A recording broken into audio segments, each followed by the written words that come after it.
मेरी मौजूदगी गोविंदपुर स्थित 10 नंबर गली में है और मेरे पीछे जो आप मकान देख रही है वही मकान है जहाँ पे एक मासूम बच्चे और उसकी माँ का बेरहमी से कत्ल कर दिया गया।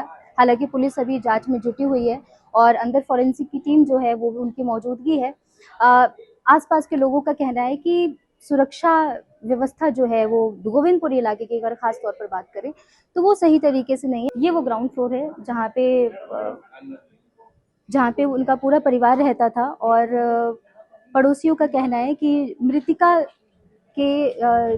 का जो पति है वो सब्जी का काम करता है और उनका एक मासूम बच्चा था जिसे उनकी खुद की संतान नहीं है, उन्हें गोद लिया गया था। उन्होंने अपने बड़े भाई से उसे गोद लिया था और 10 साल पहले उन्होंने ये ग्राउंड फ्लोर का फ्लैट खरीदा था और वो यहाँ पे शिफ्ट हुए थे और बहुत अच्छे से रहते थे। पड़ोसियों का ये भी मानना है कि जो महिला थी बहुत समझदार किस्म की वो औरत थी। उनका किसी का दखल देना या किसी का बैठना या आना पसंद नहीं था।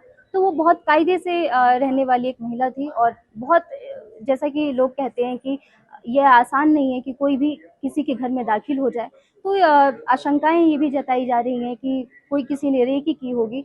हालांकि पुलिस इसकी जांच कर रही है, पुलिस छानबीन कर रही है। आप कौन लगते हैं इनके मृतक के? ये मेरे सगे भैया के साले हैं।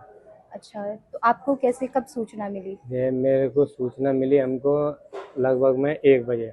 1 बजे मेरी मम्मी का फ़ोन आता है कि ऐसे ऐसे विष्णु दयाल भैया हैं, वो गोविंदपुरी में रहते हैं, उनको भाभी को और उनके बच्चे को दोनों को मार दिया। रात के 1 बजे आपके? 1 बजे फ़ोन आता है मेरे पास मेरी मम्मी का, क्योंकि पहले खबर गई थी तो पहले मम्मी को बताया, फिर उन्होंने भी मेरे को फ़ोन किया था रात के 1 बजे। तब मैंने फ़ोन पिक किया जब मेरे को ये पता किया, फिर रात को मैं 1 बजे यहाँ पे आया। अच्छा, तो ये कब से रहते थे ये लगभग 10-15 साल हो गए रहते हैं। 15 सालों से।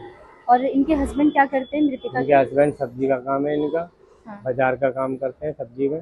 क्योंकि रात के जब वो 12:30-1 बजे आए तभी उन्हीं को पता चला। अच्छा, पहले पति को पता चला? हाँ, पति को जब उन्होंने उनके जब पति को पता चला, उनकी बहन रहती है 12 नंबर गली में। हाँ। तो उन्होंने सबसे पहले उनको फ़ोन किया। उनको फ़ोन करने के बाद वो तुरंत यहाँ पे आए। तुरंत यहाँ पे आने के बाद तो उन्होंने दूसरी जगह फ़ोन मिलाया, फिर हमारे घर पे फ़ोन किया है। जब ऐसे ऐसे सबको पता चला एक दूसरे कॉन्टेक्ट में, जब सारे लोग फिर रात को ही वापसी आ गए थे, क्योंकि सब लोग इकट्ठे हो गए थे। और ये रहने कहाँ के वाले हैं? ये रहने वाले जिला बदायूं। हाँ। जिला बदायूं में इनका गांव पड़ता है अड़ौली। अच्छा, वहाँ से रहने वाले? वहाँ से रहने वाले। कितनी संतान थी इनकी? इनके एक बेटा ही था। एक ही बेटा था? इकलौता बेटा था। क्या उम्र क्या रही होगी? 13 साल। कुशाल नाम था। और जो हमारी भाभी जी लगती है उनका नाम शारदा था। कोई आपसी रंजिश या कुछ किसी पे शक? देखो ये कहते नहीं, मगर ऐसा तो कुछ था नहीं कि कभी लड़ाई के बारे में कोई मामला इनको था ही। ऐसा तो कुछ कह नहीं सकते, क्योंकि मैं तुगलकाबाद में रहता हूँ, पहले नगर की रहता था। ये किराए का मकान है? नहीं, अपना मकान, अपना ही है। तो इन्होंने कब 15 साल पहले लिया होगा? हाँ, काफी साल पहले ले लिया, लगभग इतना अंदाजा मैं भी नहीं कह सकता। 10 साल बता रहे थे, 10 साल कम से कम ये हो गया होगा। हाँ। इतना बड़ा असंभव हो गया है कि जब से यहाँ की झुग्गियाँ टूटी है, इतना क्राइम बढ़ चुका है कि दिन दोपहर में लेडीज अपने घर में सेफ नहीं है। दिन दोपहर में चोरियां हो रही हैं, गले काट के मारा जा रहा है। अब देखो माँ बेटे का डबल मर्डर जो हुआ है, बहुत शर्मनाक हादसा है कि जिन्होंने भी ये मारा है, जिन्होंने जो काम करा है, वो शर्मनाक हादसा है। इसके लिए प्रशासन को और मीडिया को सबका साथ देना चाहिए और सबके मतलब समस्या को सुनना चाहिए। इस तरह से लेडीज जो अपने घर में ही सेफ नहीं है तो कहाँ सेफ है? बाहर रोडों पे तो छेड़छाड़ होती है, लेकिन लेडीज जो है अपने घर में ही सेफ नहीं है। मतलब इस तरह से मर्डर हो जाना, दिन दोपहर में मर्डर हो जाना, दिन के 7:30 बजे कह रहे हैं कि दोनों माँ बेटे का मर्डर कर दिया गया।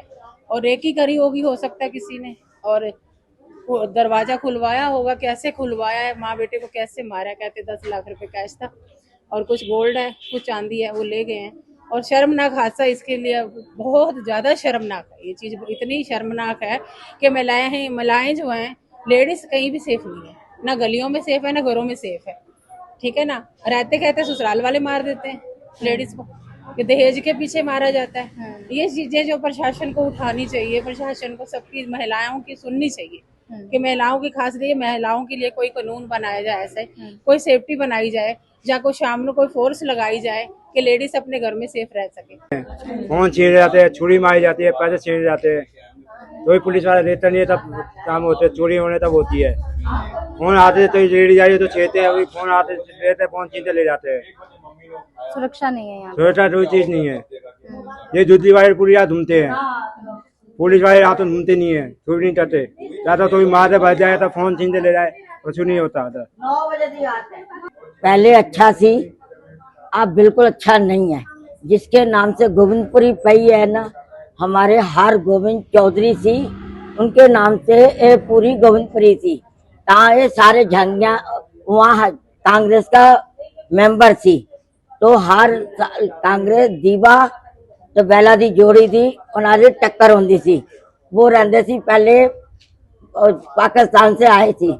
जब पाकिस्तान से आए हैं तो उसके बाद उन्होंने गोविंदपुरी रहते सी, उनके बच्चे नहीं रहे गोविंदपुरी 3 नंबर में, तो इस करके वो वहां चले गए आपके डी ब्लॉक एक्सटेंशन में थाने दे कोल।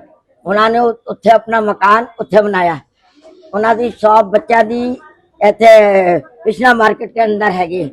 तो बहुत अच्छे हैं हर चीज में। क्यों? तब जो चोरियां नहीं होती थी, कुछ नहीं होता थी, हर एक चीज थी। अब तो इतनी हालत बुरी है कि बंदा निकल रहा है चैन रहता। हम जब ब्याह के ऐसे अंदर सोना पाके निकलते थी, ये होने थे मॉल हूँ उधर ऐसे ही सब जगह हो गया है।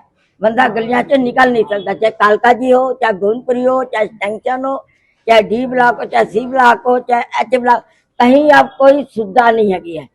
आपके राज्य की खबरें, आपके शहर की खबरें सबसे पहले जानने के लिए देखते रहें अमर उजाला। चैनल को सब्सक्राइब जरूर कर लें और पाएं हर अपडेट।